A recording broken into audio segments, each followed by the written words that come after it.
अब हमारे पास है anti fungal drugs. Anti fungal में सबसे पहले हमारे पास आती है एम्फोटेरिसिन बी। एम्फोटेरिसिन बी का मैकेनिज्म ऑफ एक्शन ये होता है कि हमारे पास किसके साथ सबसे पहले ये बाइंड करती है एर्गोस्टीरोल के साथ। एर्गोस्टीरोल हमारे पास क्या है, एक स्टीरोल है specific to fungal cell membrane. Fungi की सेल मेम्ब्रेन के अंदर हमारे पास क्या होता है, एक स्टीरोल होता है, उसे कहते हैं एर्गोस्टीरोल। सबसे पहले एम्फोटेरिसिन बी जाके फंगल सेल मेम्ब्रेन में एर्गोस्टीरोल के साथ बाइंड करेगी, उसके बाद उसके अंदर सुराख बना देती है और वहाँ से हमारे पास इलेक्ट्रोलाइट्स जो हैं वो लीक होते हैं। ये फंगीसिडल होती है, मतलब फंजाई को किल करती है, ठीक है। और इसके अलावा हमारे पास इसके एम्फोटेरिसिन जो होती है ये वो पोर्स क्रिएट करती है। उसके बाद एम्फोटेरिसिन के अब हम पढ़ेंगे क्लिनिकल यूजेस। एम्फोटेरिसिन भी हमेशा सीरियस सिस्टेमिक माइकोसिस में यूज़ होती है, मतलब अगर सीवियर फंगल इन्फेक्शन हो और सिस्टेमिक हो तो उसके अंदर यूज़ होती है। इसके कौन कौन सी फंजाई के अंदर ये यूज़ होती है हमारे पास सबसे पहले बी से ब्लास्टोमाइसिस में यूज़ होती है। उसके अलावा ये हमारे पास क्रिप्टोकोकल मेनिंजाइटिस या क्रिप्टोकोकस में यूज़ होती है। अगर तो किसी को क्रिप्टोकोकल मेनिंजाइटिस है तो उसके अंदर हम एम्फोटेरिसिन बी के साथ फ्लूसाइटोसिन मिला के देते हैं, ठीक है।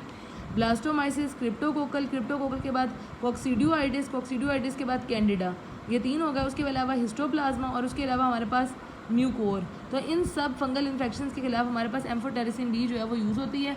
और अगर तो किसी बंदे को कोक्सीडियोआइडल मेनिंजाइटिस है तो उसमें हम इंट्राथिकल रूट कौन सा यूज़ करते हैं, इंट्राथिकल देते हैं। अगर तो हमने पढ़ा था क्रिप्टोकोकल मेनिंजाइटिस है तो उसमें हमने फ्लूसाइटोसिन साथ में मिला के देनी है, और अगर तो कोक्सीडियोआइटिस मेनिंजाइटिस है तो उसके अंदर हमने इंट्राथिकली देनी है। फिर हमारे पास है इसके साइड इफ़ेक्ट्स क्या होते हैं। सबसे पहले तो एम्फोटेरिसिन बी की वजह से फीवर एंड चिल्स होते हैं। उसके अलावा हमारे पास ये क्या करवाती है, हाइपोटेंशन करवाती है, नेफ्रोटॉक्सिसिटी करवाती है। इसकी वजह से हमारे पास क्या होता है, डिहाइड्रेशन हो जाती है एम्फोटेरिसिन बी की वजह से।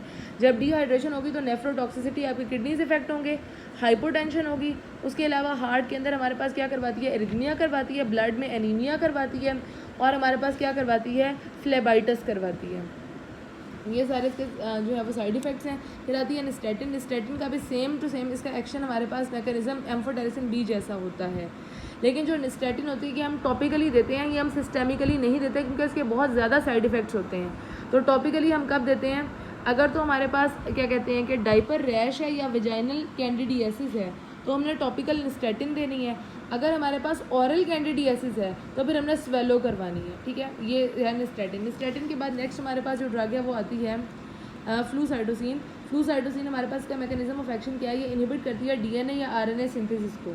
डीएनए और आरएनए को बनने ही नहीं देती। कैसे रोकती है, बाय कन्वर्जन टू 5-फ्लोरोयूरासिल, उसे कन्वर्ट करवा देती है 5-फ्लोरोयूरासिल से। किसकी मदद से, एक एंजाइम आता है हमारे पास साइटोसिन डीएमाइनेज, उसकी मदद से, ठीक है। अब इसमें हमारे पास क्या होगा, ये यूज़ होती है सिस्टेमिक फंगल इन्फेक्शन में। जैसे हमने ये पढ़ा है सीरियस सिस्टेमिक फंगल इन्फेक्शन, ये भी सिस्टेमिक फंगल इन्फेक्शन में यूज़ होती है, स्पेशली मेनिंजाइटिस। जैसे हमने अभी पढ़ा था कि मेनिंजाइटिस के अंदर हम एम्फोटेरिसिन बी के साथ फ्लूसाइटोसिन मिला के देते हैं, क्रिप्टोकोकल मेनिंजाइटिस में कॉम्बिनेशन में यूज़ होती है। और इसका साइड इफेक्ट ये होता है कि हमारे पास फ्लूसाइटोसिन क्या करवाती है, माइलो सप्रेशन, आपके बोन मैरो को सप्रेस कर देती है। नेक्स्ट जो ड्रग है हमारे पास वो हमारे पास है एजोल्स। अब ये जो एजोल्स होते हैं ये क्या करवाते हैं, एजोल्स में सबसे पहले हमारे पास इसका निमोनिक है KFC विम। के से आता है हमारे पास कीटोकोनाजोल, फ्लूकोनाजोल, कोट्रिमाजोल, वोरिकोनाजोल, इट्राकोनाजोल, इसावुकोनाजोल और मिकोनाजोल। ये सारी के सारे हमारे पास एजोल्स हैं। अब एजोल्स वहाँ पे हमने एम्फोटेरिसिन बी का पढ़ा था कि वो एर्गोस्टीरोल के साथ बाइंड करती है। ये एर्गोस्टीरोल की सिंथेसिस को इनहिबिट कर देती है। एर्गोस्टीरोल क्या है, हमने अभी पढ़ा है, ये एक स्टीरोल है जो हमारी फंगल सेल मेम्ब्रेन में पाया जाता है। ये इनहिबिट द फंगल स्टीरोल, एर्गोस्टीरोल की सिंथेसिस को इनहिबिट कर देगी by inhibiting the cytochrome P450। जो एंजाइम्स होते हैं उनको इनहिबिट करती है, और उनका वो एंजाइम, उन एंजाइम्स ने करना क्या होता है, वही एंजाइम्स बेसिकली लेनोस्टीरोल को एर्गोस्टीरोल में कन्वर्ट कर रहे थे। जब वो एंजाइम ही इनहिबिट हो जाएंगे तो लेनोस्टीरोल एर्गोस्टीरोल में कन्वर्ट नहीं होगा, और हमारे पास जो सेल मेम्ब्रेन की जो स्टीरोल था वो ख़त्म हो जाएगा। उसके बाद अब हमारे पास के क्लिनिकल यूजेस क्या हैं, ये एजोल में एल आता है ना, तो ये सिर्फ लोकल और लेस सीरियस इन्फेक्शंस में यूज़ होती है। मतलब ये अभी तक वो है जो सबसे माइल्ड इन्फेक्शन में यूज़ हो रही है। एम्फोटेरिसिन भी हमने पढ़ा था सीरियस सिस्टेमिक में यूज़ होती है। उसके बाद हमने जो पढ़ा था फ्लूसाइटोसिन, वो भी सिस्टेमिक इन्फेक्शन में। ये जो है ये लोकल इन्फेक्शंस में यूज़ होती है, लोकल इन्फेक्शंस के अंदर यूज़ होती है। और fluconazole for the chronic suppression of the अच्छा अब देखें, जो फ्लूकोनाजोल और फ्लूसाइटोसिन, जिन दोनों में फ्लू आता है ना, ये दोनों क्रिप्टोकोकल मेनिंजाइटिस को ट्रीट करने के काम आएंगी, दोनों ही फ्लू वाली, ठीक है। अब ये जो हमारे पास फ्लूकोनाजोल है ये हमारे पास क्रिप्टोकोकल मेनिंजाइटिस को ट्रीट करने में यूज़ होती है किन लोगों में, जिनको HIV हो या जिनको कैंडिडल इन्फेक्शन हो, मतलब जो इम्यूनो कॉम्प्रोमाइज्ड हो उनके अंदर अगर हमारे पास क्या हो जाता है क्रिप्टोकोकल मेनिंजाइटिस हो जाता है, तब हमने क्या देना है, फ्लूकोनाजोल देना है।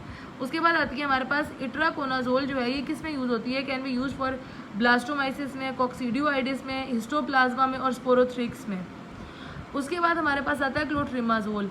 क्लोट्रिमाजोल और मिकोनाजोल, ये जो C और M है, क्लोट्रिमाजोल और मिकोनाजोल, ये दोनों हमारे पास टॉपिकल फंगल इन्फेक्शंस में यूज़ होती हैं। जो वोरिकोनाजोल है ये हमारे पास एस्परजिलस में और कैंडिडा के ट्रीटमेंट में यूज़ होती है। और उसके बाद हमारे पास ईसावुकोनाजोल जो है ये हमारे पास ईसा में एस्परजिलस, ईसा जो है ये हमारे पास ईसावुकोनाजोल एस्परजिलस की ट्रीटमेंट में यूज़ होती है और म्यूकोर इन्फेक्शंस की ट्रीटमेंट में यूज़ होती है। अब इसके एडवर्स इफेक्ट्स क्या हैं एजोल्स के। एजोल्स जो हैं हमारे पास टेस्टोस्टेरोन सिंथेसिस इनहिबिशन, ये टेस्टोस्टेरोन की सिंथेसिस को इनहिबिट करते हैं। गायनेकोमेस्ट्रिया, मतलब मेल्स के अंदर फीमेल लाइक कैरेक्टर्स आएंगे गायनेकोमेस्ट्रिया, स्पेशली विद कीटोकोनाजोल। कीटोकोनाजोल क्या करवाती है, गायनेकोमेस्ट्रिया करवाती है। उसके अलावा ये हमारे पास लीवर डिसफंक्शन, एजोल है तो लीवर डिसफंक्शन भी करवाएगा। और साथ में ये हमारे पास क्या करवाता है कि इनहिबिट करता है साइटोक्रोम P450 को, ये तो हमें पहले ही पता है। और ये क्यूटी इंटरवल की प्रोलॉन्गेशन भी करवाता है। नेक्स्ट हमारे पास जो ड्रग है वो है टर्बिनाफिन। टर्बिनाफिन हमारे पास क्या करती है, ये एंजाइम को क्या करती है, इनहिबिट करती है। कौन से एंजाइम को, हमारे पास एक फंगल एंजाइम होता है स्क्वालिन इपोक्साइडेज, जब वो एंजाइम इनहिबिट होता है। और इसके अलावा ये किसके ट्रीटमेंट में यूज़ होती है, हमारे पास डर्मेटोफाइटोसिस के ट्रीटमेंट में यूज़ होती है। डर्मेटोफाइटोसिस है क्या, ऑन्कोमाइकोसिस, जब हमारी उंगलियों और पाँव के नाखूनों का जो इन्फेक्शन हो जाता है, फंगल इन्फेक्शन जिसमें ग्रीन कलर के नेल्स हो जाते हैं, उसके अंदर हम क्या देते हैं, टर्बिनाफिन देते हैं। ये डर्मेटोफाइटोसिस की ट्रीटमेंट में यूज़ होती है। इसका एडवर्स इफेक्ट ये है कि ये टेस्ट डिस्टर्बेंस करवाती है, T से टर्बिनाफिन, T से टेस्ट, हेपेटोटॉक्सिसिटी करवाती है और GI अपसेट करवाती है। नेक्स्ट हमारे पास है अकाइनोकेंडिन्स। ये जो कैंडियाँ होती हैं इसकी 3 टाइप्स हैं। इसकी 3 टाइप्स में हमारे पास आती है एनीड्यूला फंगिन आता है, कैस्पोफंजिन आता है और मीका फंजिन आता है। अब इसका मैकेनिज्म ऑफ एक्शन क्या है कि जो कैंडी है ये सेल वॉल की सिंथेसिस को इनहिबिट करेगी। सेल वॉल की सिंथेसिस को इनहिबिट करती है बाय इनहिबिटिंग कौन सा, बीटा ग्लूकान की सिंथेसिस को रोकती है।